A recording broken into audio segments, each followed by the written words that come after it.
Oh yeah, now my people, it's your guy, the Niger Englishman, and we are back here on One Touch TV. And I know, this is a shock for everybody. It doesn't look like North London rival. Deji Spurs, no day here. But it doesn't matter.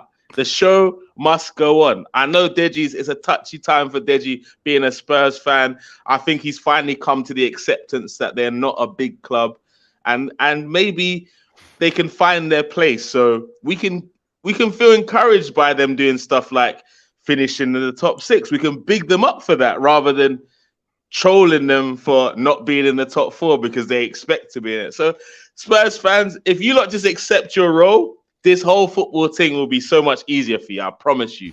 Like, you lot just finishing outside the top six last season would have been like, oh, better luck next time, rather than, what's going on with Spurs? You get me? So, you lot relax. Smash the like button, share, comment, subscribe. One Touch TV. I'm going to introduce my illustrious panel. You've seen all of them bar one on this panel before, so I'll leave the newcomer, the debutant, till last. First of all, we got my guy to the right of me, Devon in the building, representing the US of A, representing Arsenal each and every time. How you doing, Devon? Man, life is good. My owner hasn't been indicted for insider trading, so life is good. We miss you, Deji. Good times. We miss you. We definitely do. Deji, please jump. You've got the link, Deji. Jump on when you get home, as you said. When you get home, just jump in, bro. Also, the man, the myth, the legend. He's definitely someone that I'll always have love for, because in the trenches when I was just starting my YouTube channel, he allowed me to come on his channel. He came on my channel as well, and really be encouraging. And I hope this season we can do more streams than we did last season, because we were slacking last season. I put my hands up because I'm MrLastMinute.com, but we're gonna make it happen this season. Man like Ivorian Spice in the building. How you doing, my bro? I'm very good, man. It's been a long time, and you're absolutely right, man. I see this North London rival shows. Where's the Mank and Arsenal show, bro?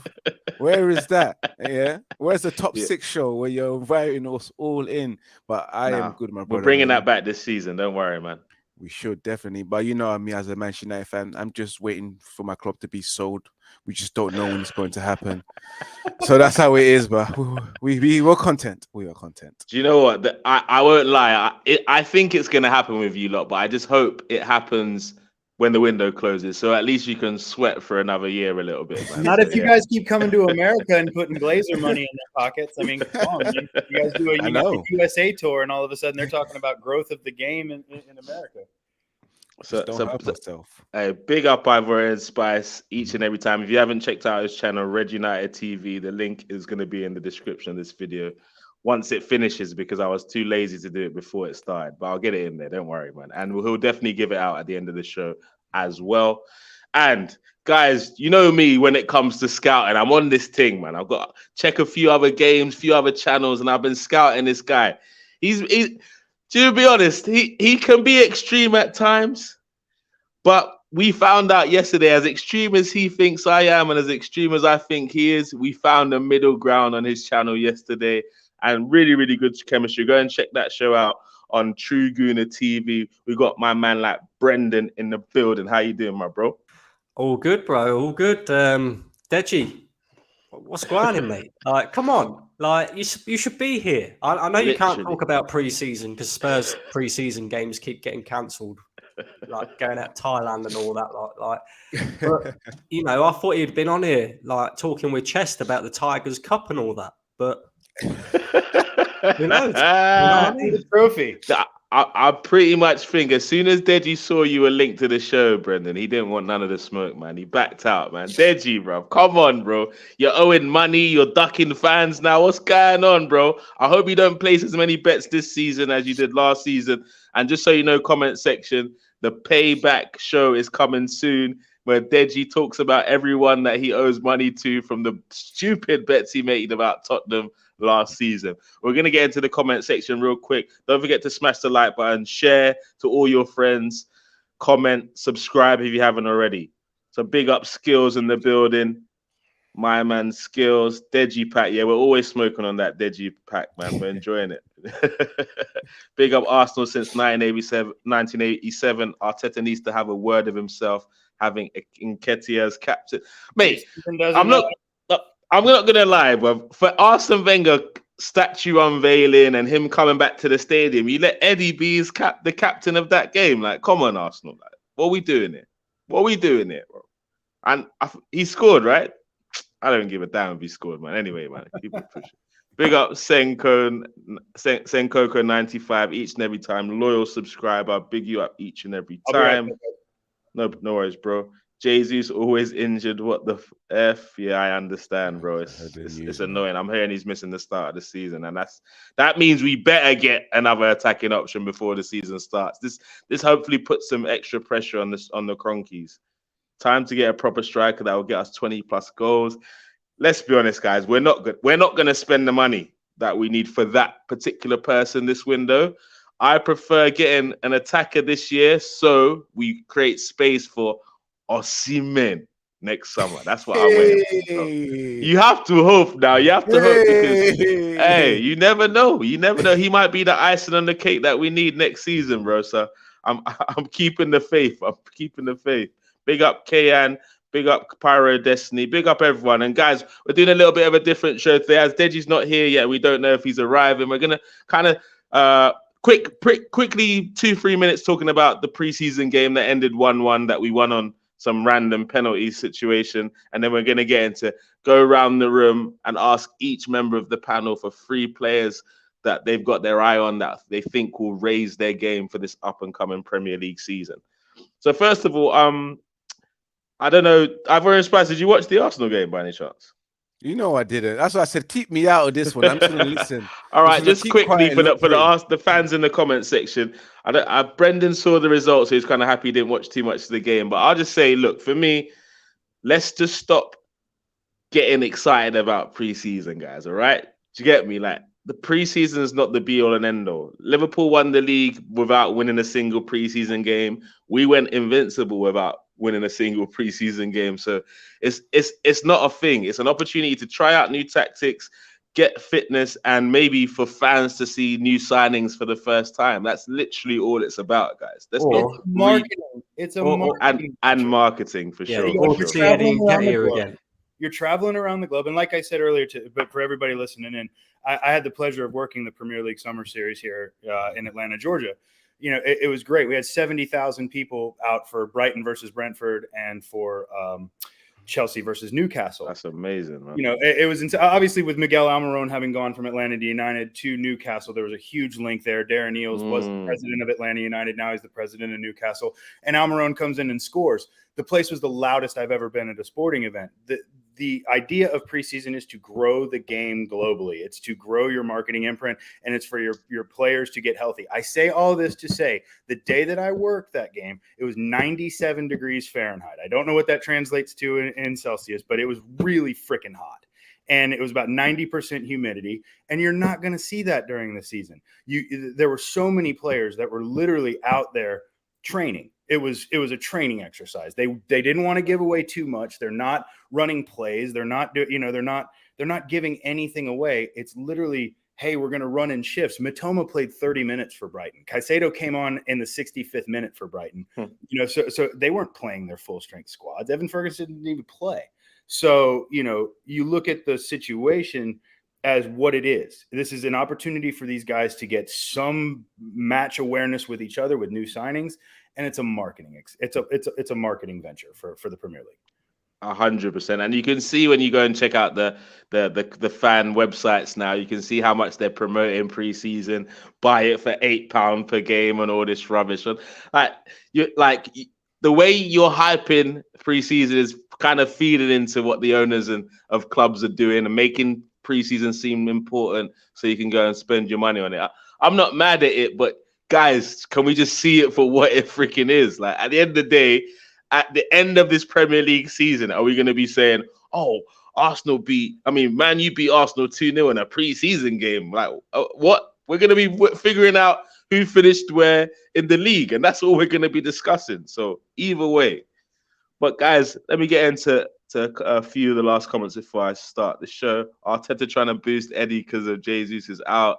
I definitely am scared about this point. but I kind of agree with what's going on. Tottenham TV says better go and beg Balogun, please, please stay and Eddie go. I don't understand it. Eddie. I know It's you're not a gonna happen, HLM though, is boy. it? It's not going to happen, though, is it? I know, bro. Eddie's like the teacher's pet, bro. You know, he's that good little boy in the corner. We'll give him lots of opportunities. We know he's never going to be good enough, but we'll keep giving him opportunities. Balogun's that bad man who's came back, scored 22 goals, basically giving the teacher a little bit of lip, saying, look, I deserve opportunities. That's what it is. You know, Eddie's the nice boy. Balogun's the arrogant, like, I want opportunities striker, and Arteta don't like arrogant people because he's arrogant himself, and that's it. It's as simple as that. There's like, if we're starting this, let's not get it. If we are starting this season, knowing that Gabriel Jesus is out for up to a month with a knee injury, is it up to a month? They're saying 3 to 4 weeks with a knee scope. Yeah, 3 to 4 weeks. If we're starting this season with Eddie Nketiah up front, God help us. God help us. It's only God that can help us, mate. But Muhammad, we got Jesus and Muhammad in our squad, so hopefully we're hoping for the best, bro. His name is Leandro Trossard, and I think that everybody forgets. Trossard, yeah, 100%. If we start Trossard, that's fine. Do you know what? That's what I would say. This is because I'm not going to mention any players from my team, but if I was, Trossard would be for me the one to watch this season because he's been clutch in preseason. He's hungry and he's 28 in the peak of his power. So I think everyone needs to be scared of this boy. He can play across the front line and as the left 8. So boy, sky's the limit. Trossard, Saka, Odegaard, Rice, Partey. Come on, man. Like we're freaking out over nothing. It's a knee scope. He'll be back. You say that, bro. You say that, but like I said, Eddie Nketiah is that nice boy. Mikel Arteta likes him. You already know what's coming. Like, Eddie Nketiah will be a Crystal Palace player as well. Think about it as well, right? Eddie Nketiah will be a Crystal Palace player by the end of this window. Amen. We'll see. We'll see. Amen. Because Arteta is a big fan of Eddie Nketiah. And the reason why I say I could see Eddie Nketiah starting over Trossard, right? If you go back to last season, Trossard was our player of the month in April. And then he dropped him for no reason. Which was absolutely wild. It was wild, right? But this is why I see him starting Eddie Nketiah in front of Trossard. I can see it happening. Oh, the pain, the freaking pain, guys. Victor Osimhen is going Saudi to chop dollar, and I'm not gonna lie, I will not blame him. 1 million a week. Nobody can chat shit to him, bro, because I know, ambitious as a footballer, all that stuff, but 1 million a week to a Nigerian man. Come on now. You know how we love money up in here. And any one of you, no matter how much you want to win the Champions League or the Premier League, 1 million, my brother. That's at least 50 million a year. Yeah. I would have gone to China. Pound sterling. I would have gone to China before Saudi. But this reeks of Oscar and Carrasco, and when the Chinese Super League was signing all that heavy talent, I wonder if this is sustainable. But you can't fault players like Ruben Neves and God, who else has gone there? No, I can definitely fault Ruben Neves because he ain't done nothing. He's in his prime. But he's still in he's very young and he's making that move. So we'll see how. But I'll rate it. Do you know what? I would rate. I won't lie. I'd rate it if he comes back after a year, cashes out, then comes back after a year. Like, so people were talking about Mbappe doing it for a year, and I'm thinking he's only 24, 25. He could realistically get away with it. As annoyed as I would be as a fan, because I wouldn't be watching him in Saudi. Let's not get it twisted. Financially, go there for a year, get your dream move to Madrid, win like 3 Champions Leagues. Is anyone going to chat shit about your career at the end of that? You know why Mbappe would never go though, right? You have to know. I mean, come on, his girlfriend is yeah. His transgender girlfriend. That's not. Is that real? Is that real? I read it. Is that real, guys? No, hey, comment section, please let us know, man. Is it real? I heard it was a rumor, but I don't know if it's been confirmed, bro. He turned down because of their human rights abuses. That's so. Yeah, I mean, yeah. So We'll move on. Yeah, so smash the like button, share, comment, subscribe. Big up Why Not Spursy in the comment section. Kunle, let me know how I get in. Hey, whenever whoever this is representing Never a Foul, let me know who it is. I will send you the link right now. You can jump on right now, my guy. Especially if it's Mo. Mo, we've been waiting to get you on the show. Eddie's going nowhere. All right, guys, let's get into it because let's not make it just about us now. All right, so I guess we'll go around and get one player each and then discuss it. And if it's a player that's if someone mentions a player that's also on your list, just put your hand up so then you can give your account as well of that particular player. So the first player I want to start with. Oh, should I start? No, let's let the debutant start. The debutant should start on his debut. On his debut, see if he can score. Man like Brendan, who's one of the players that you think is one to watch this season? Oh. Do you know what?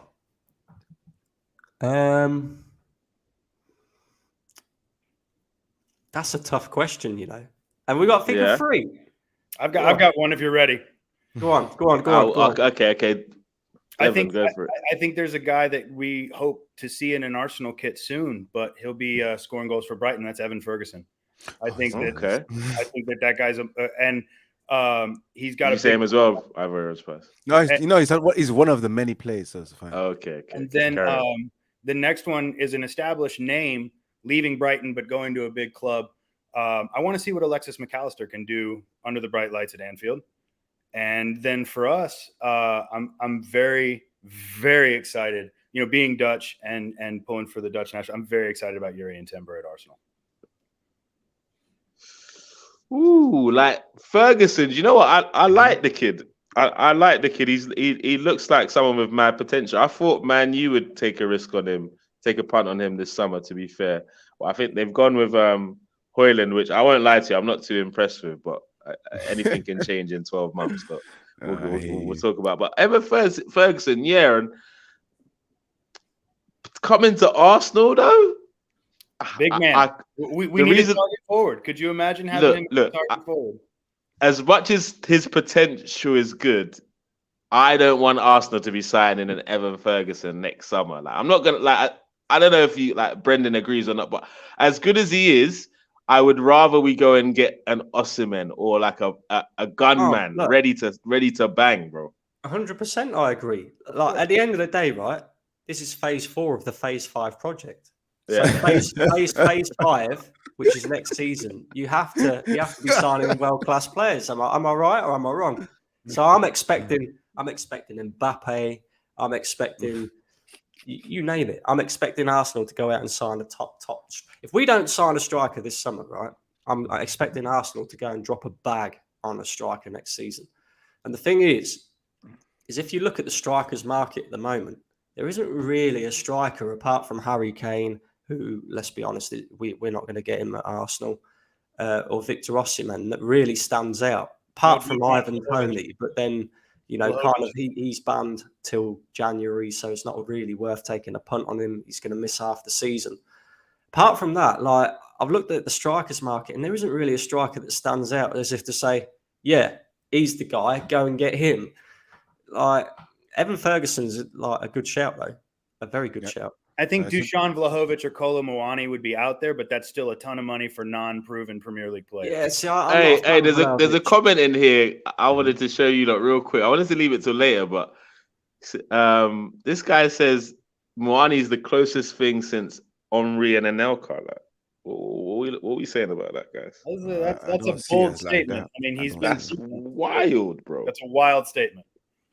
Like, do you know who the names you're calling there, big man? Like, come on, let's not do something silly right now. Big up Kingsley though.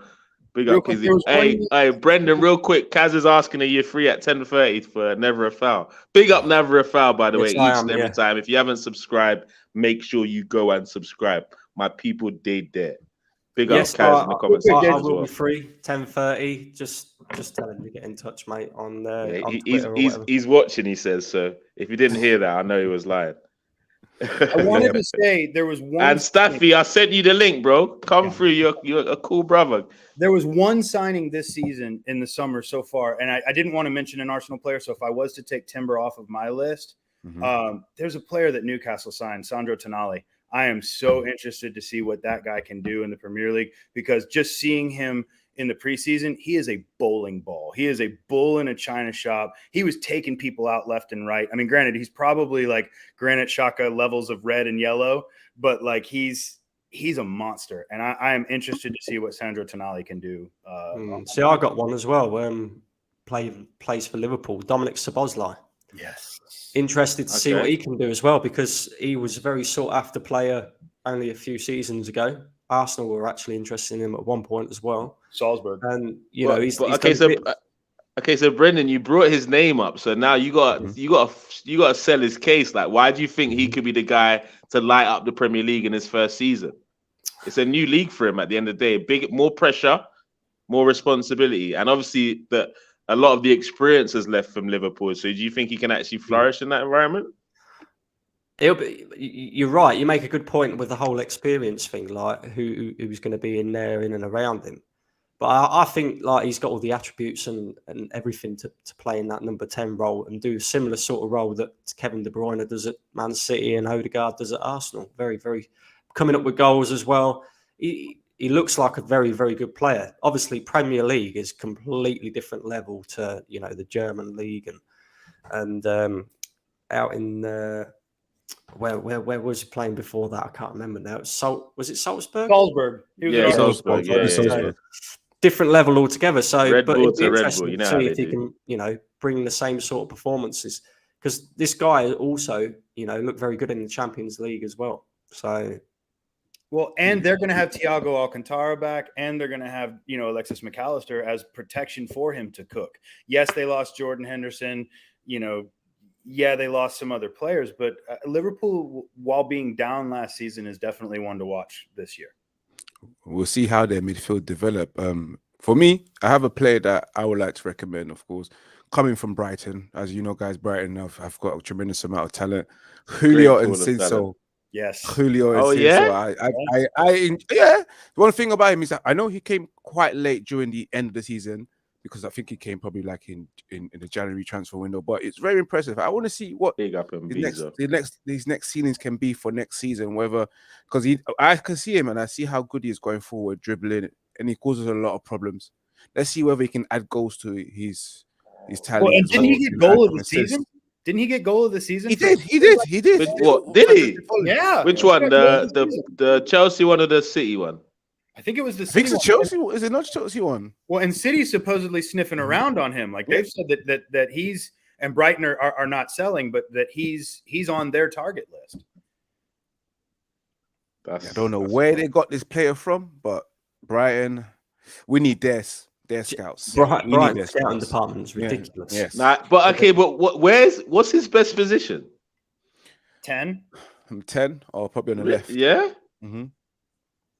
He's kind of like that Jesus Martinelli. You can drift. You can put him up front. I think that you're going to start to see what you did there, Ivorian Spice. I see what you tried to do there. You're going to start to see a lot of positionless football. I think you're going to start to see more total football take over, the Dutch style where players move all over. The idea of having an 8 and a 6 and like a 10. It's not going to happen anymore, because you're going to have multifaceted, multi-talented, multi-positional players that either invert, or you have wing backs that sprint up and down. Like there's no such thing as dead. It's kind of like in basketball, like the center position is dead because you don't have big men sitting in the paint anymore. You're going to have positionless football going forward.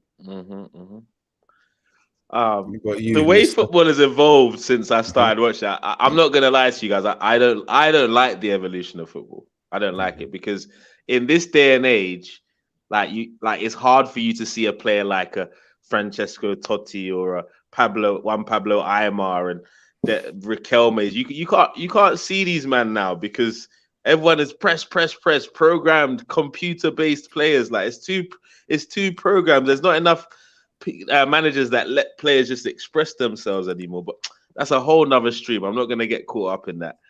But in Cisco, I like him, but I don't know if this is going to be that season that makes me stand up and say he's the guy, but I'm intrigued to watch. Comment section. What do you think about Cisco? I definitely saw he had some good games, and he's proven he's a big game player because I think he scored against Chelsea, Arsenal, and Man City last season. So it's not out of the question. I'd like to see him hold down one position and see how he flourishes next season, though. The player I wanted to bring up, he is just come. I think his first season was kind of scarred by injury, but he's really started to come into his own towards the back end of last season, and that's Eberechi Eze for me, man.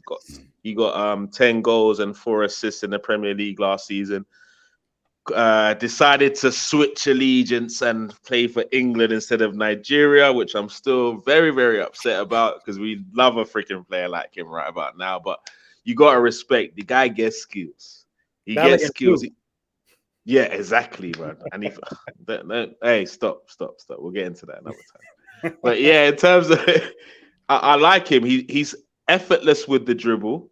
I think he probably does his best work through the middle, although he can be quite effective off the left as well. But I think if he stays injury free, I think maybe he even leaves Crystal Palace in January. That's how much of an impact I expect him to have this season. I mean, he's sky high. He's just got his first England cap. I don't know if it'll be his last, but you know what happens with these African players that represent England. They get a couple of caps and then we don't hear about them again. And I hope, as he's picked England, I hope he really holds down a sustainable career. Saka picked England, and you can clearly see he's one of the star boys. But I think Eze is definitely going to flourish next season. What does the panel think? Well, yeah. Go on. I was just saying, I said it last year on Igal's show. That Eberechi Eze was one of the names. Eberechi Eze and Michael Olise are wasting their careers at Palace. Like those are 2 top flight talent kids. Don't let Mbizo hear you say that he's a Palace fan. Upset. He's a Palace fan. He's gonna come at you in the comments. I'm waiting. I'm telling you, they're not gonna those are 2 top flight talents that they should cash in on now. And Olise is a beast. Eberechi Eze is a beast. And those are 2 very talented players that deserve big money moves. Yeah, but the one thing about Eze is that you just gotta admire his true willingness to just take rejection and just come back from it, because he's come from many clubs, many rejections as well. And look at him now in the Premier League doing his thing. And I generally believe he's the heir to Wilfred Zaha's throne right now. Similar type of player, skillful. Gets going, gets the crowd going, scores amazing goals as well, So yeah, I definitely feel like he's another player to watch, because the injury has hampered him, and we still haven't seen the best of Eze. He never really flourished under Patrick Vieira. That's basically due to injuries as well. But this season, that's coming. We hope that we see the best out of him. I truly believe so. He will do well for Crystal Palace next season, especially with the skills. He just needs to get the goals in there and just get consistency and avoid injury. And then you'll see the best of Eze, because there's a lot to come from him. And see, we just need to get Agent Righty on it and tell him about the move from the south to the north. It can be done, and it's quite easy. Just have don't crucify me for this, but you see Eze. As much as I'd love him at Arsenal, I think Elise will be more the player that we need for now, considering our squad and how many attacking options we've got. I'd love him, but it'll be hard to fit him in. I know Mbizo would say he'd displace anyone in an Arsenal midfield. I know you're gonna say that in the comments, but I just think it's a bit different. He's already on your guy Saka, who's on my list too. Exactly, and that's a whole different story. How many players we just spoke about then? That's what, 3? I think 4. Everyone mentioned at least one. 4 players, and nobody's mentioned Kai Havertz yet. I'm in shock. Shy Havertz. Shy Havertz. Yeah, we said no players from our own team. That's why we said no players from our own team. It's not really the player that I'm going to be watching next season. It's the Arsenal fan base, because they're on fraud watch, mate. Like half of these lot that have said, "Oh, he's shit for the past 2 years," now loving it up because he's here. Literally, bro. He's changed his colour in London now. I think. But it's at the end of the day, you have to back the player once they come to the club. Look at us with Mason Mount. Most of us are underwhelmed by the transfer, but he's our boy. He's wearing the shirt now. Just gotta back him, just like you guys have to back Shy Havertz. And you know what? The annoying thing is, I reckon he's gonna do well for you. I don't know. I didn't think something Mason in me. Mason Mount. There's something in me like see. because I think he's crucial for Ten Hag's system in terms of he's gonna be the legs. We know he knows how to run. He's got a good first touch and a nice eye for goal. So I think it works, bro. I don't know how the whole Amrabat thing is gonna fit in, other than rotational with Casemiro. But I think Mason Mount works for you lot, and I'm actually upset. I would have preferred him over Havertz. Shoot me if you want, Arsenal fans. I think I don't blame you. Amrabat. Yeah, you're right. I think Amrabat Definitely. and Casemiro would work well in the midfield. Mhm. Because one thing that goes unnoticed quite a lot about Casemiro, especially last season, he got quite a few goals for Man United. Mhm. I think he could actually be that player that plays that little bit further forward in that kind of 8 role. And then you have Amrabat sweeping up in the 6. And then you got Mason Mount. And then you got Bruno Fernandes as well. I don't know, Man United are shaping up pretty well. I agree. You gonna run a 3-4-3 though? Like what formation are you gonna run with that? It depends. If you get Amrabat in, you can play in varieties of formation. You can play 3 at the back. You can play 4-2-3-1. You can play the 4-3-3 with the rotation, or in bigger games, play the both of them. So What yeah, do you do when you're playing a man down with Harry Maguire still in your squad? well, he's gone, man. He's gonna be that. gone, man. He's probably gonna go on loan or something. Who knows, man? He'll be sold. Loan to #United or who? Like where's he gonna go? Like nobody. Nobody wants to bid him. You know that cheeky bid by West Ham, 20 million. We should have sold him for that price. I don't know what Manchester United was thinking, but hey. I see Mbizo has come in the comment section just like we thought. He's at it again. He says they both Olise and Eze both have a higher ceiling than Saka. And do you know what? This is what let me just tell you the history of this comment, guys. This is what he's resorted to now, because at the start of the season, he was preaching to me that Olise over Saka, which is ridiculous. As good as Olise is, it is ridiculous to say right now. But I kind of understand the way Mbizo sees football, because he likes the flair, the dribble, the leg over, the step overs, all that. And Olise has that in abundance. But for me, if you have it in abundance, but it's not effective, it's irrelevant to me. Your name's Nicola Pepe. Literally, like Pepe is definitely more talented than Saka, but Saka uses his attributes better than Pepe does. So he gets the end product off more than Pepe did. And that's the reality. Be the most flair player you are, have the highest ceiling possible, but are you going to fulfill your potential? Can you do the simple stuff? Can you make your dribbles effective? Can you add GA to your game? That's what we're looking for in Mbizo. But I hear you. Eze is already more dynamic than Zaha. I agree with that. And I can't see you guys letting go of Eze and Zaha in the same summer, but you should be watching out for January. January's just going to be around the corner, so you might have a crazy January sale going on at Palace, mate. Olise plays on the hey, Mbizo's on fire, bro. Olise plays on the right. Eze can play on the left. Martinelli must come and sit next to me and watch the games together. Hey, until either of those players have a season as good as Martinelli did last season, let's talk about that. I don't want to hear it. Let's talk about that. I know everybody's freaked out about Gabriel Jesus being injured, but we need to understand that the majority of Arsenal's goals last season did not come from the striker position. You had Bukayo Saka, you had Martinelli, you had Martin Odegaard, who scored, I believe, 12 in the league. So 15. 15.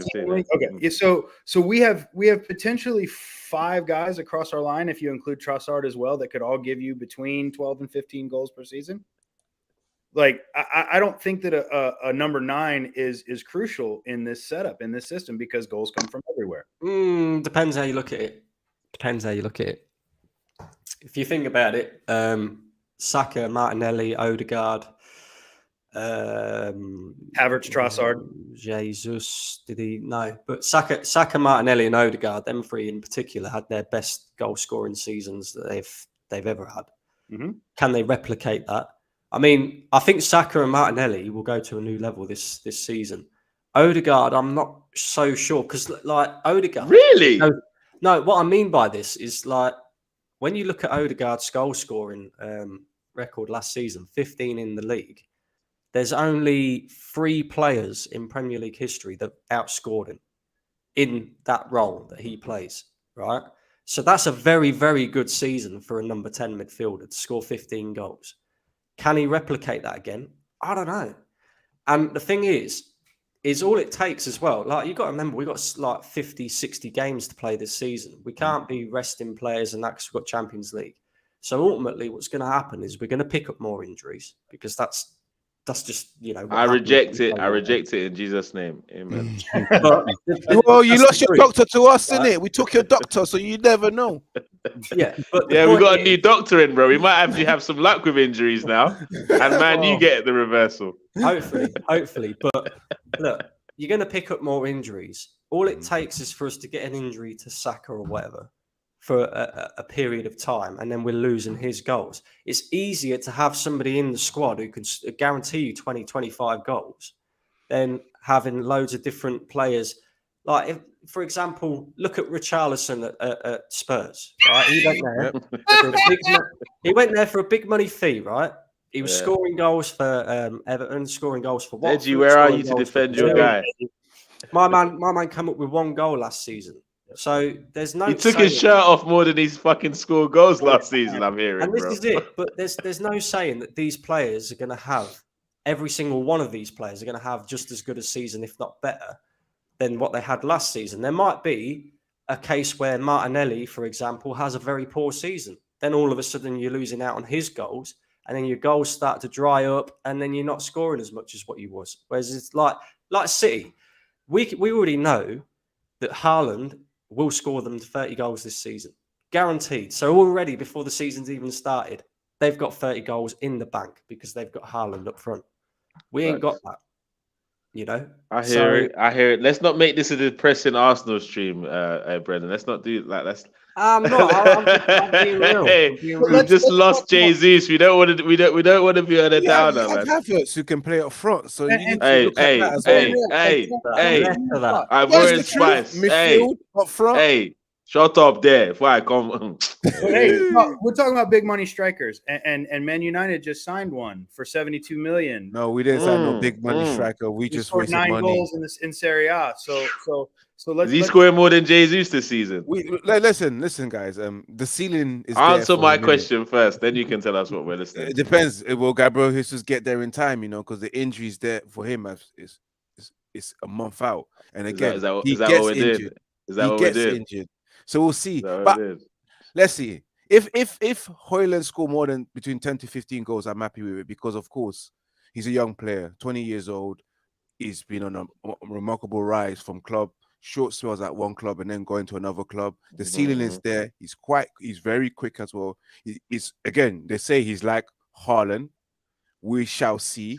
But I've seen videos. There's a little bit of. But again, there's nothing, my brother. There is nothing, my brother.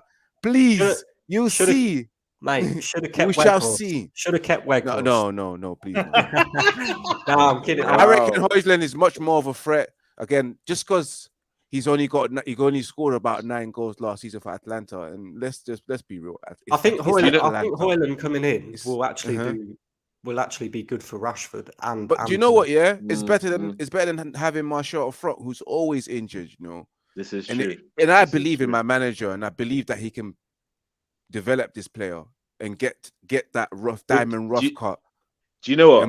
I won't lie to you. I did watch quite a bit of his stuff over the last week, and although I did say I wasn't impressed, I won't lie. His movement looks quite elite. Like, he knows how to get into like quality positions. If he can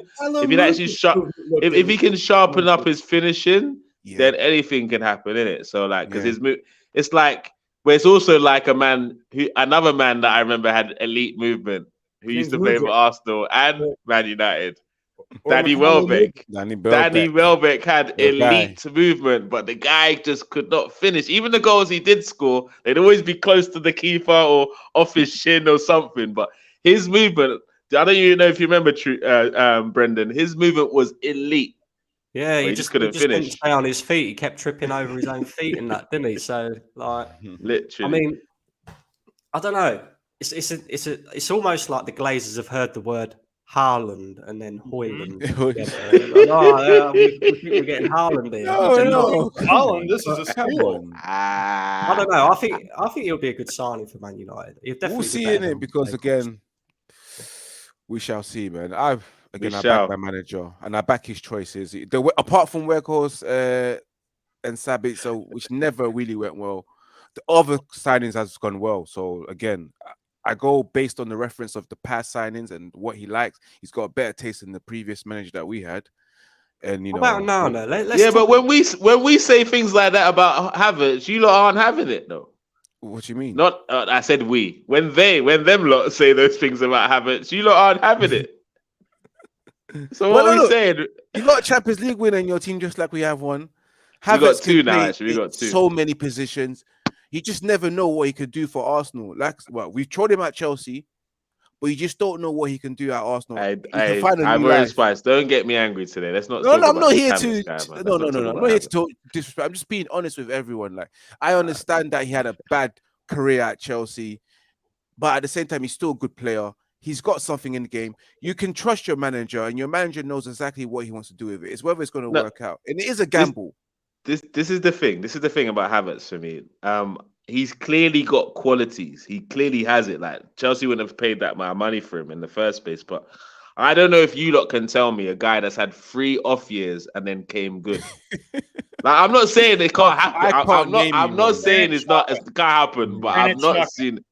Granit Xhaka. Xhaka. Oh yes, 3 years that season. Didn't know what he was, whether it was Okay, a well, midfielder, a to be box fair, runner. he's the exception to the rule. That is actually a good To be example. fair, Still, man. Granit I get Xhaka it. is a good shout because Granit Xhaka had about 6 off seasons. Let alone 3. He literally had his redemption year last year, bro. And Big up said- Xhaka, man. We got said, I'm out. Granit Xhaka. We got. Hey, big up. Hey, Staffy's right, guys. I know I'd be a small boy on this YouTube thing. I know. I've not even got 1,000 subscribers. I know. But please, the likes are looking like Eddie Nketiah's conversion rate. Smash the like button, my people. Share it to your friends as well. Get them in the stream. It helps us provide more content, helps the algorithm, help us out. And Bezo, leave my players alone, I beg. Martinelli peaked last season. That's it. It's done. No, he's not Almiron, bro. He's Martinelli. He's still in his early 20s, bro. He's gonna keep flourishing. Hear you talk shit about my boy from Atlanta. Come on, man. Miguel Almiron has come good for everything that Newcastle. Nah, but you know what? He's not gonna do it next season, though. That's what I'm saying, bro. I think it was just him, Almiron, and Joe Linton. They've had the best seasons of their lives, and they're never gonna have them again. That's what I believe. It's what I believed when Lingard had that year at West Ham. Everyone was like, "Yo, Lingard's good." We all knew that he's never replicating this form again. Everybody knew, but Nottingham Forest didn't know and offered him stupid money. Yeah, talking about Hoyland though, right? How much did you spend on him? What, 72 million was it? 72 mil. Well, to be fair, it says 64 million plus 8 million add-on. So we'll see how performance-based related. They don't separate the pay when it comes to Arsenal, so we're not doing it for you. Wait. Are you saying we overspent? Because you guys clearly all overspent with your midfielder.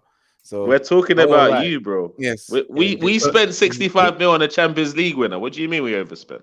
Are you surprised? Are you surprised that your club didn't turn around and just go, look, we'll wait until we've sold a few players because you're going to make sales, aren't you? And then we're struggling to make sales at the moment. Yeah. Look at the players that we got up for sale. You will end up making a couple of sales, but the point is like, are you a bit surprised that the football club didn't just say, look, we'll wait. We'll get about £30 million worth in sales, and we'll go and drop 100 million on and get Harry Kane. That's the thing. Nah, but they wouldn't get Harry Kane for 100 million. We wouldn't get him for. Levy wouldn't sell him for 100. 100 plus 120. He doesn't want to sell to anyone in the league. He clearly said that he wants to sell abroad. And again, why would I spend over 100 million on Kane when you can spend over 100 million on Osimhen? Because Kane guarantees you 30 goals a season, bro. But that's the thing. He's in his 30s. He's coming close to his end of his career. Like I'm looking at Manchester in the long term. we're looking at the 5-year plan, the Eric Ten Hag phase. My brother, you would never refuse Harry Kane, bro. Don't do that. Don't pretend. We're getting for free, but for 100 million, For 120 million. 100 million. He 120 guarantees you million. 30 goals a season. He guarantees us goals, Yeah. but again, for how long? Which could be the difference between you winning the league and not winning the league. It will give time for Haaland to do it. Hoyland. It's all right saying Osimhen. I'd rather get and I'm with you. I'm with you because I'd like Osimhen at Arsenal. But he's never done it in the Premier League like Harry Kane has. I hear it. Let me get into some of the comments. And Bezo said that Danish boy at Man U can play. His performance may not match his fee. It was a bit much, but that's the market. However, as a player, I like him. He said, don't compare this boy to Danny Welbeck. Don't do this. Look, I'm just saying, I'm not comparing him to Danny Welbeck. I'm just saying the last player I saw that was good in positional play, but not good at finishing was Welbeck. I just hope, for Arsenal fans' sake, I hope this continues the same trend for Højlund, because we don't want Højlund to be starting to score against Arsenal like Rooney and Rashford does. That's because Havertz is stealing and living. Just come on and stream him, Bezo. Hey, Staffy heard some stuff about his club and he's crept in. He's crept in, Staffy. I can't see your camera on though. Your camera's not on yet, Staffy. Until you put your camera on, I'm not getting you in here, mate. So you get that on. Smash that like button. Oh, he's in. He's in. Are we gonna move on to the next player? Wait, Staffy, what happened? You just disappeared, my guy. Staffy, log back in. I don't know what happened. You disappeared. He's playing games, bro. He's playing. Hey, games. come back. I don't know what happened there, bro. Just come back. Hey, okay, he's back. He's back. All right. Man like Staffy making his one-touch TV debut. How you doing, my guy? What riled you up? What riled you up? I think it was the Højlund. The Højlund thing. The takes were so bad. I had to fit. Like I literally just wrapped up work. I was like, nah, I got a second job to do right now. I got to educate these people on what the fuck they're talking about. Because tell me the first thing that triggered you. What was it? Nothing really triggered me. At the end of the day, you guys all like are entitled to your own opinion. But I saw my brother right here. Getting picked on by 3 gooners. I'm assuming. I'm sorry, the gentleman in the middle. You're a gooner. Gooners. Okay. Hey, we're not picking on anybody here, bruh. I think that confirms it. But listen, a lot of Højlund slander. Did you just compare him to Welbeck? No. He said he's got good movement. Hey, bro. I didn't say he's like Welbeck. Let me repeat my exact words. I said one thing I did like about Højlund is his movement is elite. I don't think his movement matches his finishing just yet. If it does, then he could be a real problem. But I then said the last player that I saw had great movement but wasn't that good at converting was Danny Welbeck. He's a player that we can both relate to. He played for both clubs, bro. It was appropriate. Welbeck's never been a great finisher, if you're being honest. The thing about Welbeck, his overall game was his decent. movement was good. That's what I'm saying, yeah. His movement was decent, but it was more of like on and off the ball, not just like his finishing that made him a decent player. I mean, when you look at him last year in a Brighton team, he had 1 goal in the league, I believe, in a team that couldn't stop scoring. So I'm not going to allow this Danny Welbeck nonsense when we're talking about Højlund. But have you guys seen what happened today? PSG signed Gonçalo Ramos, the Portuguese guy. You guys remember him? Yep. The guy that scored the one that scored. Yeah. Hey, you know how much he went for? How much? 80 mil. Stop it. 80 mil. The guy went for 80 mil for scoring a hat trick in the World Cup.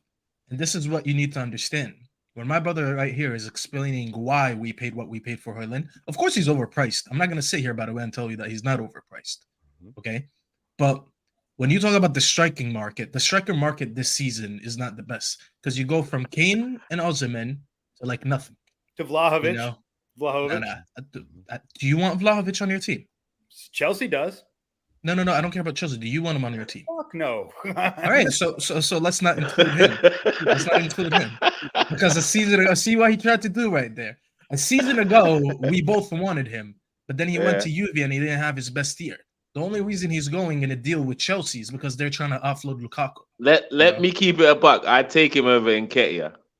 Beat me if you want, bro. I mean, I'll take you him over over Nketiah Nketiah. if I'm being really honest. But that this is doesn't who we're say working much. with. Yeah, but that doesn't say much. But listen, man, Højlund is overpaid. I mean, we overpaid for him, of course. But as I said, the market is inflated. You either go for Osimhen or Kane, that are not for sale, really. They should be for sale, but their clubs are saying they're not for sale. And then the next closest thing is potential. Gonzalo Ramos is potential. Højlund is potential. Evan Ferguson is potential. So everyone is selling potential. And when there's not enough players being sold, proven players being sold in the market, unfortunately, you have to pay what the club is asking for. They originally wanted 85. So to take it down to, I don't know if you guys want to look at it in pounds or in euros, but if it's in pounds, it's 64 plus 8 add-ons. So it's a total package of like 72. So I think in euros that equates to 75. Yes, it's a little bit inflated, but this is what you can get this summer, or else you wait for next summer. No, but this is the thing, Staffy. Real quick, so for Højlund, who went for 64 plus 8, and I'm going to ask you I want your thoughts, because we're being poor-mouthed by Inter for Fuller and Balogun, who scored 21 goals in the French league. I knew he was going to say that. What is that value? What is the value of our player, and why should we sell on the cheap when you guys are buying on the inflate? You know why? Because your manager doesn't rate him. If your manager rates him and people are coming in for him, he would go for a higher price.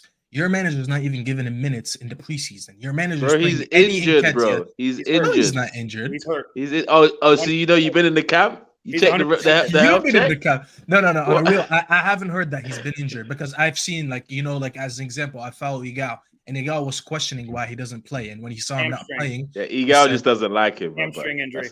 That's for another. No. Igao was actually saying, if we're not going to give him minutes, it just means we're going to sell him. So I'm taking it based on what I've heard from Arsenal fans. But if he's been injured, like you said, then that's a different story. But if we're being honest, there's nothing coming out since he came back, because I think that loan was decent. Now, I haven't seen him when he went to France, but if you're telling me he went on loan and scored what was it, 21 goals in the league? Yeah. That's a very good return. I don't know in how many games, but getting over 20 goals in any league, it's still decent, for his age as well. So the difference, the only difference between his situation and Højlund, as an example, Højlund is actually kind of rated by his club that's trying to sell him for a fee, and the people that are coming in for him, because PSG wanted him as well. Whereas, also, when you're playing for a top 6 team and there's people ahead of you in the pecking order, you don't really go for big fees. Let's be very honest. It's something that we all have to face. Where I will counter you, Staffy, is one guy's name, and it's William Saliba.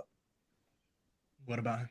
Remember how he wasn't rated by Arteta, and everybody thought he was just going to leave, and sometimes it takes a player's being out. It also, you have to fight for your spot. This is Arsenal. This is Man United. This isn't championship football. But I think Saliba was rated highly by a lot of people, and a lot of people question why. Yeah, but minutes. not Arteta though, because you led with the whole Balogun is not rated by your manager, but Saliba wasn't rated by our manager. To sell him, but I don't think you guys ever wanted to sell Saliba unless I'm missing something. I know, but there was a stage where that was what everyone was saying because of his supposed relationship with Arteta, and I think Arteta did something similar with Balogun, and which could maybe have led to what people are saying. Because apparently when Saliba came back last summer, he didn't speak to him. He didn't speak to him for the first couple of weeks, just to see how Saliba reacted to that. Is he going to throw his toys out of the pram, or is he just going to get to work in training and prove his worth? And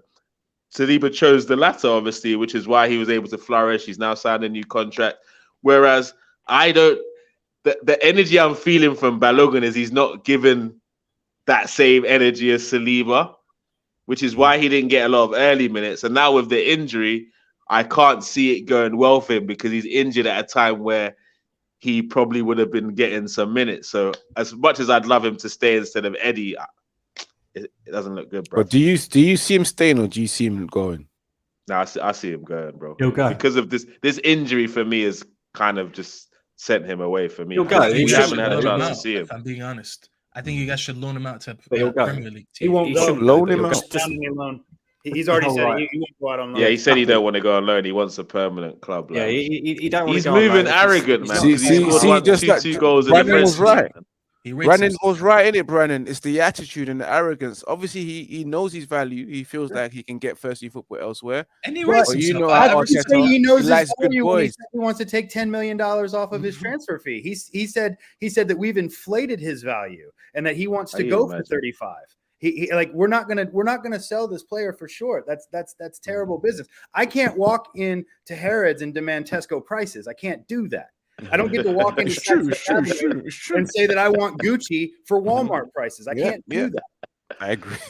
Real talk. Big up the comment section. Smash the like button. Big up all the illustrious panel. And Bezo's on fire. He said 80 million. Please send me money. 2,000. I need. I can produce 24 players that can sell for 80 million here in Brazil. Big up our viewers from Sao Paulo and Bezo each and every time. Barbados MEFC says 64 million pounds is this market for a 20-year-old striker. I don't think it's overpaying. It is overpaying. To be honest, I think, let's be honest, like everyone's overpaying right now. Everyone is. Like let's keep it a buck. Like if you asked me to negotiate the Declan Rice deal, it wouldn't have gone well because I would have been the max I go is 60M, you know. Like what are you not saying? You know what I'm saying? And I'll be backing out. But it is what it is. Like this is what's going on. You've just got to close your eyes and just pay the money. As annoying as it is, because especially for Man United, they can't risk going into the season without a number 9, bro. We don't have a number 9, so we got to understand that the manager identified a target, and that's the only thing he could get right now. I'd rather him get that. I mean, he's 20 years old, so he could really be worth that money. We can look at it in 5 years. There's resale value. 100% there's resale value. And when you look at it in 5 years, you could be sitting here. It could be like, wow, we can't believe we even had these conversations. You know, like look at his price now compared to what it was 5 years ago. Ten Hag was up to something. Or you can easily say, yeah, look, he flopped. You know, it could go either way. But on that, Staffy and Spice, just the difference from this year, and let's talk about like 3 seasons ago when you guys were being run by Ed Woodward. You know, like I respect Man United. I hate you, but I respect you. You know, I unlike Chelsea or Spurs, like I respect your history and I respect your. I appreciate you. I appreciate that. When the league is better when Arsenal and Man United are up. That's just the truth. So, how have you noticed a difference between Ten Hag versus your manager carousel and Ed Woodward as your director of football? How do you notice? Have you guys noticed a difference? Obviously, but how do you feel about the direction of your club moving forward? Wait, Staffy, before you answer that question, I was gonna let before you answer that question, real quick. What? Oh, in the building! Wow! In the building! The Spurs fan here now. He made it. He made it right at the end because he'll get minimum corn. He knew he'd get minimum corn at the end, so he thought he'd creep in the back door and try to slide in, Rob. Yeah, madman on one show. I thought you'd be swinging your shirt around and all that lot for the Tiger Cup. Like, what's going on? Yeah, you're part of the parade, right? You went for the parade. No one. That's where Deji was, guys. He was at the Tiger Cup parade, man. Big up, Spurs. You Arsenal fans that look, no one's shaking their bum for any minor things. Right now, me and the fellow Tottenham faithful, we're getting ready for August the 12th. Yeah? When my team, my club, steps out and slaps up Brentford. Now, as for you, as for your team, I'm looking forward to seeing Arsenal this season. Brother, you're not looking forward to seeing Arsenal. You're not looking forward to Timbers is it. looking kind of shaky. You know what I'm saying? You lot are looking kind of shaky. Timbers is looking like one of the sidings of the summer, my guy. What are you talking about? Timbers looking like one of the sides of the summer. Arsenal looking dusty. No one is getting gassed. Hey, wait, hold on. Wait. What we're not gonna do? No, what we're not gonna do is have Deji come in and just disrupt the whole flow of the show. Big up Deji Spurs in the coming to the panel, coming at the end so you can avoid the corn. But who's I think Devon just asked the question to Staffy, and then we'll have Deji come in after this response. Just to reiterate, Staffy, how do you guys feel about the direction of your club under your new manager versus what it was under Ed Woodward and your manager carousel? Spicy, you want to go? Yeah, I don't mind starting it off. First of all, there's structure. There's real structure of the way he wants the football. I mean, the way he wants us to play football. With Ten Hag, the coaching is there as well, where it wasn't. There was a lack of coaching when we had Oli, and including with Ed Woodward, there is strategy with John Myrtle there. I know they're not the best at their job, but they have strategy there in terms of the way they identifying players with Ten Hag's help. But of course, Ten Hag himself can't do it all on his own. And they still need people that know what they need to do to get those type of players, to profile these players. This is because it lacks a lot upstairs. But one of the fundamental things I have to say, there is strategy and a clear way of how we want to go forward. And we're enjoying it as a Manchester United fan. We actually have an identity, and now we're discovering ourselves as a football team. And it's pleasant to see as well. There's a bit of joy there as well. You know, we are enjoying when the weekend comes up. Because under Oli, I'm very sure Safi can agree, under Mourinho at times, the dark times. Hey, the Ollie's days were one of my favorites. I'm not gonna lie. He's still one of my favorite Premier League managers of all time. Facts. Yeah. Big up Ollie, it was a situation where you were seeing your doctors regarding mental health, depressions. It was dark alleys. It was hard times as well. But now for us Manchester United fan, we can see something with Manchester United where we want to go. And there's, again, I keep on saying structure. There's a way of play, the way we want to go, and again, organization. And I keep on saying again, structure.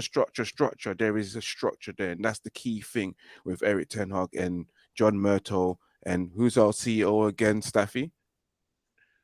Oh, wait, I'm sorry. Big up James Bond in the comment section.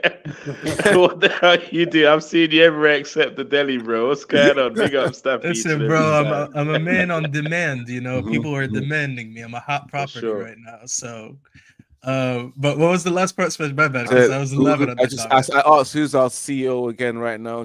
Oh, John Murto? No, not John Murto. The other one. The one that took over Woodward. Who's your director of football? No, John Murto's director. John Murto and Fletcher are running the technical director. And who's the CEO right now? I forgot his name. I forgot his name. Yeah, well, he's taking a backseat. He's not like Ed Woodward. He's deploying it to. See, the fact that we don't remember his name shows that. Because like Ed Woodward, Richard Arnold. There you go. Yes, that's it there. So they're doing a decent job. But again, we can all agree that Manchester United still need the best players. I mean, not the best players, the best people in those positions. And there's a lot of work to be done in regarding upstairs. But it is the best right now. And I keep saying again, there is structure. Do you agree with what Ivorian Spice? Anything you'd like to sprinkle on top of that? Big up Man United still. I agree with him. I think the question was more about the way the club is being ran rather than on the pitch, because I could sit here and talk about how the team is on the pitch and all that. But I think the question was more of like how the club is being ran. And when you look at our signings, even though I actually do have a little bit of a concern about it, all our signings since basically what's his name, Ten Hag came in, you can tell they've been a little bit different in terms of we would go for more of like, okay, what's the flashy signing that's going to make us money this summer? But now it's more of like what the manager needs, which is why when we signed Ten Hag last summer, it took us a while because he was negotiating that he wants full control over the team, the footballing decisions and his transfers, which I rate, but at the same time, I don't rate because we went from like not really respecting our manager's decisions to letting the manager get full reign. There should be a balance. There should be a DOF who still kind of, what's the word I'm looking for? Kind of critiques what the manager is doing. It's kind of like, okay, still giving the okay or rejecting. Because if you guys remember, I'll give you a very simple example. When what's his name, when Klopp first took over Liverpool, he was trying to sign Mario Götze. And then his DOF told him, no, you don't need Götze. You need Mo Salah. And he was like, all right, I'm going to go with what the DOF is saying. And that's just like, to me, that's always the best example of why sometimes you need a DOF to audit your decisions. Yeah, that's right. And you don't have that situation going on, right? Exactly. The manager and the DOF should always be in agreement. This is the style of play that we're playing. These are the players that we're identifying. A manager might want a certain player, but at the end of the day, the manager's not really what's the word I'm looking for? He's not your scouting department. He's not a scout. Yeah. I don't know. I couldn't think of that word. He's not really a scout. You know, he spends time with the players. He knows what he needs, but it's the scout's job and it's the DOF's job to identify the best selections for you. So you might have a couple favorite players, but I don't like the idea that he is getting all the players that he wants only. You know, I want someone. So Mason Mount is an example. He could be like, you're on mute, by the way. But you can want someone Mason to challenge Mount. his opinion, like Exactly. basically. You can want Mason Mount, and people like to say back the manager. But I want a DOF that could tell him, why do you want Mason Mount? Because Mason Mount brings X, Y, Z. The DOF could be like, all right, you need this, but how about this player? Because he gives you what you just asked for, but he's probably better in his class than Mason Mount. These are the things that I'm looking for. Fair enough. I don't want my manager to be unchallenged. You get what I'm saying? But at least your 100%. ownership hasn't been indicted for insider trading. So there's always that's always positive. But guys, before we get Deji in here, I'm gonna get a couple comments, and I'm gonna have because Brendan, we were speaking yesterday, so I'm gonna ask you to address Deji about his club signing and tell me how he feels about them. So before we get into that, let me get into a couple quick comments. DWTT says Deji is here. No, end the show. Tunnel TV says Angie Martinez. I think he's referring to your manager. Won a preseason trophy for Spurs. Congratulations, Deji. James Bond says big ups the panel and Staffy. Why did he put my name separate from the panel? Like you guys are panelists and I'm something else. Like what? Do I have a different position? How do you know it's Kanebi? It might be someone else, mate. It might be someone else. You know, I know. I just know. I know you do. I know you do. So, Brendan, you were asking of this guy yesterday. Hold on. I just wanted to apologize to my fellow panelists for my late arrival and to everyone in the chat. Before Brandon comes in, let me just big up Spice and Staffy in the building because Staffy, your assessment of Manchester United, I'm in full agreement, my brother. I like what your club is doing. I love it. And I've come out to say publicly that Man United will finish above Arsenal in the league this season. And you know what? I'm just happy that two teams are going to pattern these punks because I've had enough. And because you lot can't do it. I'm needing Man U to step up. And you know what? Let me eat my words because last year, May, I was talking about Eric Ten Hag only lasting 18 months. I'm going to eat some humble pie. Thank God Eric Ten Hag is in charge. Thank goodness. Because you're right, he's bringing in the players, not big names, but right names. And right now, what we need is the right people doing the job. And Manchester United will finish above that dusty yellow zebra team called Arsenal. Dusty yellow zebra. It's a pleasure to be with Staffy. It's a pleasure to be with you, Spice, in the building. Enough respect for your clubs. Deji's shook, look. Deji's shook. He didn't even mention his team in that. he tried to ride off Man United's rail. Listen, Dej, like I'm here to make my bet, bro, because I hear you're the guy with all the money. You're the guy handing out all these bets. I'm a little bit skint right now. So what are we having a bet on, bro? Come on. What are we having a bet? So for me, I think it's only right. The bet that I'm doing right now. Spurs get relegated? Is for Manchester United to finish above Arsenal. Man United. Now we want a Spurs versus Arsenal bet here, Deji. That's what we do. As it's the North London rival show that you ruined this today. Telling me what bet to do? Okay, sorry. True Guna. This is between you and Deji. What you said? Devin, are you running scared? How much? Man U to finish above Arsenal? They better finish one. Man U to finish above Arsenal. They better finish one because we're not finishing lower than 2. Tell him, Devin. Talk that shit, man. I said last season we finished 3rd. We finished 2nd. We're not dropping. We're not dropping points. I said it all last year. We'd finish 3rd. We finished. Did you watch the game? Which game? Oh, you're still talking about. You're still talking about pre-season, did you? Oh, that's so cute. Can I ask you a question, bro? You're saying am I still talking about pre-season? Does your team in their away kit look like yellow zebras? Oh, the away kit's horrible. I've never seen a yellow zebra, bro, so I don't know. Of course, I saw yellow zebras. He's talking about pre-season. Of course he is. Last season, he was talking about I how see. Spurs won the transfer window. Okay, so you In you Deji's want defense. Hang on, Wait, hang hold on. Now Spurs don't have won interrupt him, pre-season Deji. because they won the Tigers Cup and all that. Do you know what I mean? So Oh, In Deji's Can I- defense, Brandon, can I- you can did I just be start the real? show. You did start the show saying you're celebrating the Tigers Cup. So you actually mentioned preseason before No, him. let me I just be gotta real. say Mhm, that. mhm, So Let me be real. In relation to the Tigers Cup, what Don't lie, you did a We're knee really gonna slide. talk You about did it. that. Well, I'm You not did a liking knee it slide. from Don't lie, you did a Brandon. knee slide when you lot won. you got skid What marks I'm on not his knee. liking from Brandon and Devon and Niger is on one hand they'll be telling you that cups matter, and then we bring home a cup. Bro, pre-season cups don't matter, bro. That's not the same thing as a I'm competitive not saying cup, it bro. matters. I'm not saying it Pre-season, matters, bro. but It's can- it's but not I need- competitive Can I pre-season. just It's not say the something? same. Can I This just say weekend's something game real means quick? nothing. Can This I just weekend's say game something? between us and Because City means nothing. Effie Spice, these three right here, mhm, if yeah. Arsenal win the Community Shield, these three are going to be shaking their bums. Oh, they're gonna run No, away with this. no, I Oh won't. my No, god. no, I won't. No, we won't. No, we These won't. men are going to be Yes. No, we shaking won't. their bums like they're No, we won't. crazy in love, J-Lo. This No, we one won't. no. crazy in love, shaking Listen, their maybe bums. these two won't, but I know a lot of Arsenal fans that will shamelessly celebrate that. And, And I'm and, gonna be and, going and on I'm, certain and I'm shows ashamed and of they're them. I gonna won't lie. Let me tell you, Kanabi's one of them. He'll be shaking his bum on Tunnel TV, screaming, messing up things. I know.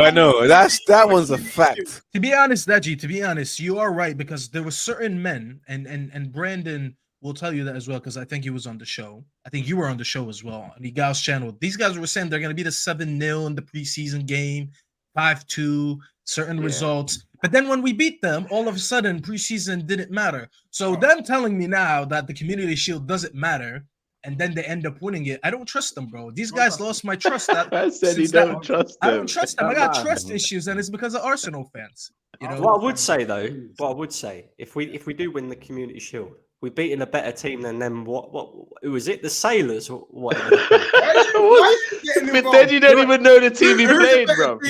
Deji's out here celebrating beating bloody Pirates. Do you know what I mean? Like we're actually playing Man City.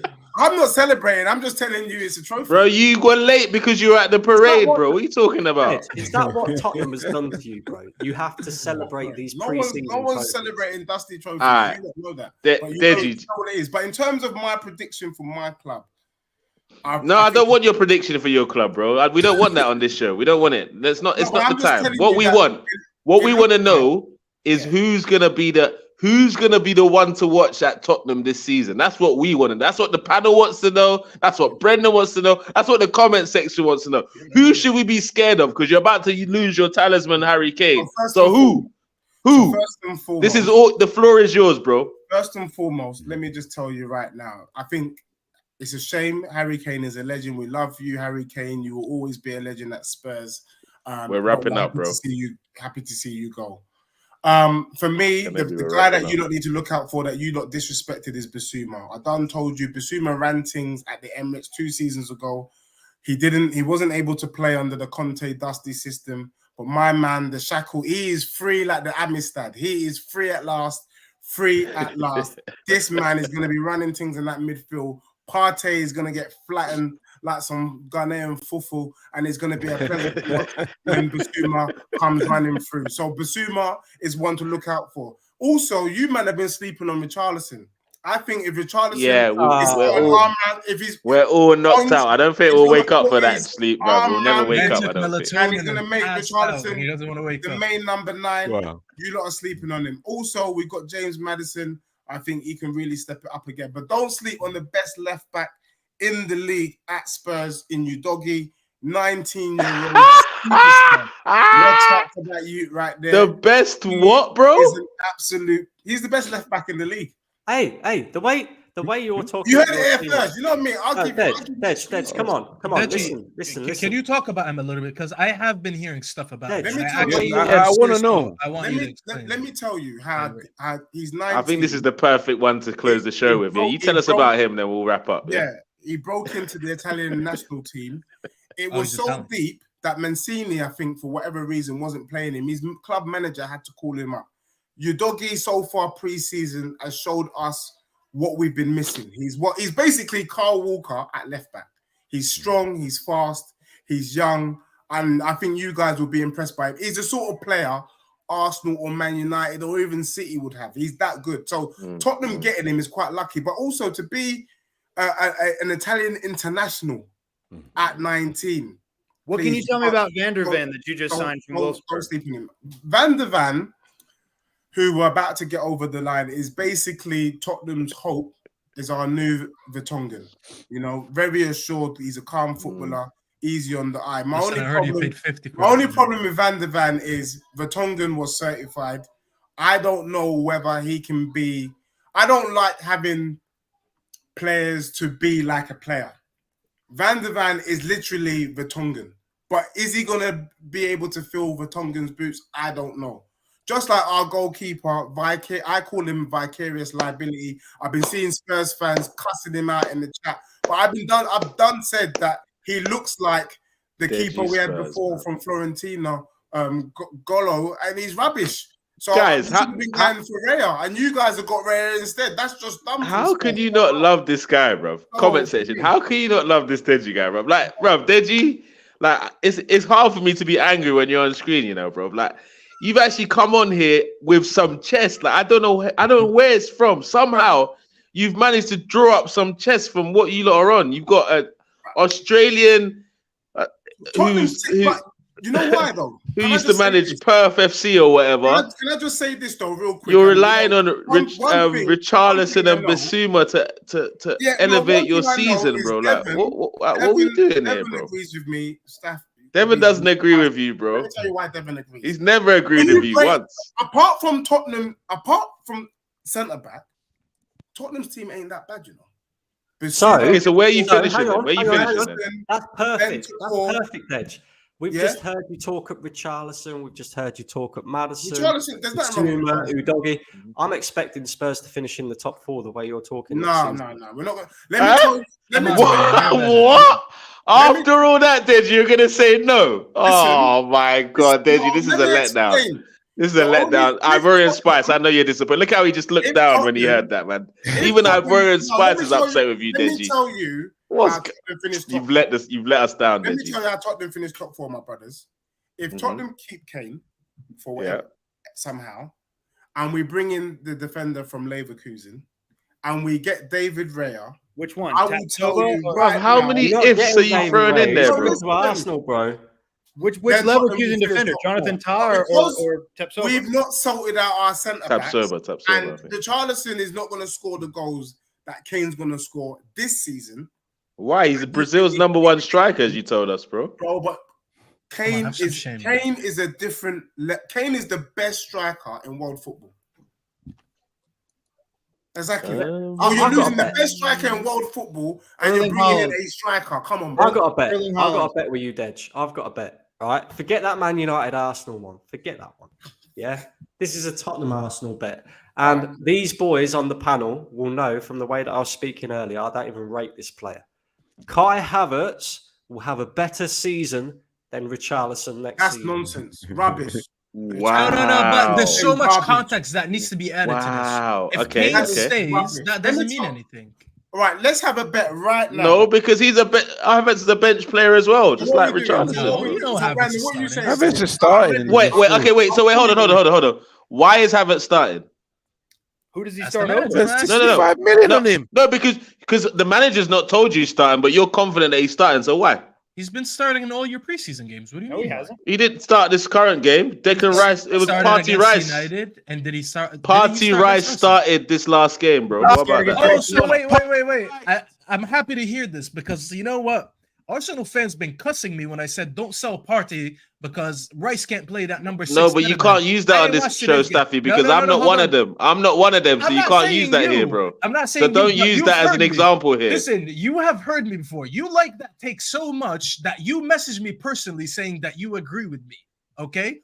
When I said you guys need to keep Partey so you can play Rice in the number 8 position, people said I am a hater. I am jealous that you guys are about to sign Rice. Now people are telling me, no, Rice is going to start in the 8 and not Havertz. So why was I catching smoke from Arsenal fans when I was saying that weeks ago? Hey, Staffy, you know our fan base is crazy on social media. He knows I said that. I said that before the signing even happened.